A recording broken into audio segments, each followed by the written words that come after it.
Shalom, hari ini kita akan renungkan kitab Nehemia pasal 3, teksnya ayat 1 sampai 32, dan hari ini tidak dibagikan beberapa paragraf.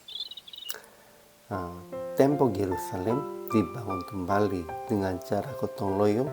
Semua keturunan Israel yang kembali dari pembuangan Babel mengabdikan diri sesuai dengan kekuatannya sendiri.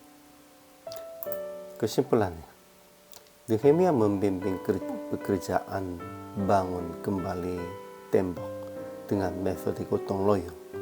Dia berbagi daerah tembok-tembok dan memberi tugas kepada orang-orang dan keluarga-keluarga, imam, pemuka, penguasa, orang kaya, dan orang miskin pun semuanya bertanggung jawab. Imam besar Eliashib dan para imam, saudara-saudaranya, membangun pintu gerbang domba dan memasang pintu-pintunya. Mereka mentapiskannya sampai menara Mea, menara Hanael. Dan beberapa bagian tembok ditanggungkan oleh orang-orang pribadi, sepertinya Jakur bin Imre. Juga beberapa bagian tembok dibangunkan oleh orang-orang daerah dan keluarga, seperti orang-orang Yeriko dan seperti orang-orang di gua.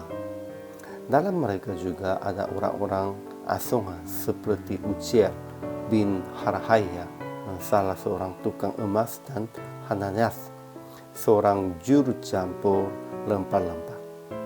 Dan Hidayah bin Harumat mengadakan perbaikan tepat di depan rumahnya. Pekerjaan bangun kembali tembok itu berhasil dengan mereka semua bertanggung jawab. Ajaran tentang Allahnya. Pertama, Tuhan membimbing jemaat Israel untuk mereka mengabdikan diri dalam kerja pembangunan tembok Yerusalem. Ajaran tentang manusianya. Pertama, para imam turut kerja pembangunan tembok dan pintu Yerusalem. Kedua, masing-masing bani juga menanggung pembangunan tembok Yerusalem sebagiannya. Dan ketiga, penguasa-penguasa wilayah Yerusalem dan wilayah lain juga menanggung sebagian tembok. Keempat, ada juga orang-orang membangun tembok sebagian kecil di dekat rumah mereka. Singkat aplikasinya. Pertama, kerjasama untuk membangun tempat ibadah dengan persembahan dan bekerja langsung.